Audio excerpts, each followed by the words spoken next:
Corona जैसी महामारी के कारण लॉकडाउन का तीसरा चरण शुरू हो चुका है,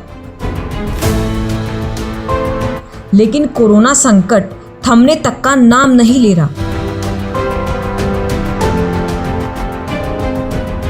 देश में लॉकडाउन लगे 40 दिनों से ज्यादा हो चुके हैं, जिसकी वजह से गरीब मजदूर लोगों के सामने जीवन निर्वाह का संकट आया हुआ है। कोरोना संकट से लड़ने के लिए सरकार भी प्रयत्नशील है, लेकिन कोरोना संकट दिन प्रतिदिन बढ़ता ही जा रहा है।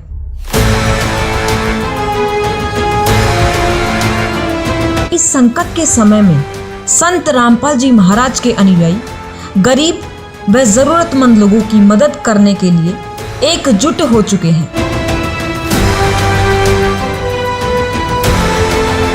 संत रामपाल जी महाराज जी के अनुयायियों के द्वारा देश के सभी जगहों पर जरूरतमंद लोगों तक राशन उपलब्ध करवाया जा रहा है।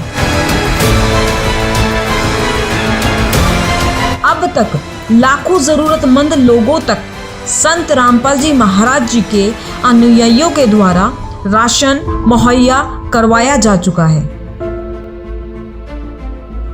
और उनके अनुयायियों का ये भी कहना है कि आगे जब तक देश में लॉकडाउन की स्थिति बनी रहेगी, तब तक देश के सभी जरूरतमंद लोगों तक इसी प्रकार राशन पहुंचाने का कार्य करते रहेंगे।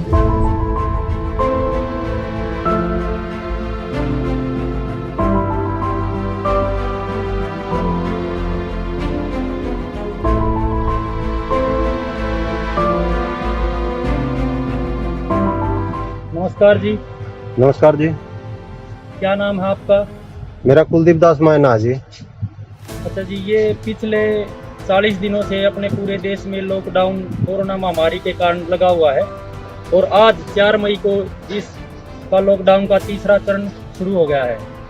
तो इसमें आप ये खाद्य सामग्री का वितरण कर रहे हैं, ये आप किन के आदेश से और किन की परमिशन से कर रहे हैं?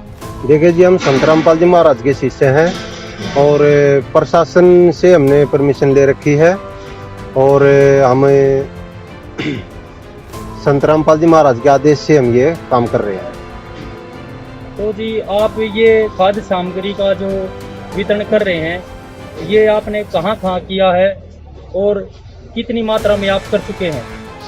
देखिए जी, काम तो हमारा ये खाद्य सामग्री भिजवाने का पूरे भारत में चल रहा है, हर स्टेट में चला हुआ है और हम यहाँ पे जैसे अभी बता देते हैं, जैसे हरियाणा में हमने सोनीपत, रोहतक, रेवाड़ी, पानीपत, जींद और भी सब जिलों में लाखों पैकिंग गरीब और ज़रूरतमंद लोगों के लिए हमने भिजवाई है और ऐसे ही हमारा ये पूरे भारत में ये सिस्टम चला हुआ है।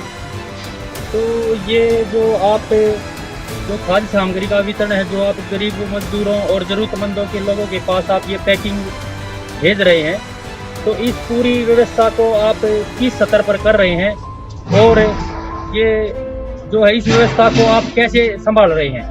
देखिए जी, हमारा संत रामपाल जी महाराज का सिस्टम है कि हर भारत में हर जिले वाइज हमारा एक डिस्ट्रिक्ट कोऑर्डिनेटर होता है और डिस्ट्रिक्ट कोऑर्डिनेटर के नीचे एक ब्लॉक कोऑर्डिनेटर होता है। ब्लॉक कोऑर्डिनेटर अपने एरिया में जाकर गरीब और ज़रूरतमंद आदमियों को ढूंढता है और उनकी वो देखता है कि किसको कितनी खाद्य सामग्री की ज़रूरत है, उस हिसाब से उसकी लिस्ट बनाई जाती है और वो लिस्ट हमारे पास आ जाती है, फिर हम वहाँ पे खाद्य सामग्री भिजवा देते हैं। तो सर, आप ये बताएं, अब ये जो खाद्य सामग्री है, ये अब आप कहाँ लेकर जाएंगे और कहाँ पर इसका वितरण करेंगे? ये जी, हमारा ये हरियाणा में सोनीपत जिला है, सोनीपत जिले में इसको हम भेज रहे हैं। ये 1000 पैकिंग है, करीबन 13 kg की 1000 पैकिंग है और पहले भी हमने कई बार भिजवा चुके हैं और अब भी भिजवा रहे हैं। अच्छा जी, ये जो पीली पेटी है, इनके अंदर क्या चीज़ है? इनमें जी सरसों का तेल है, करीबन इसमें 12 लीटर तेल है, 12 बोतल है और एक पैकिंग के साथ 1 बोतल दी जाएगी। और जो ऊपर वो जो पैकिंग आप कट्टे में कर रखी है, हाँ जी, वो कितनी मात्रा में और क्या क्या उसमें अनाज है? उसमें जी 5 kg आटा है, 3 kg चावल है, किलो चीनी और 2 किलो दाल और हल्दी है, जीरा है और ये मिर्ची है, मतलब जो रसोई का आइटम होता है वो सारा सामान है इसमें भी।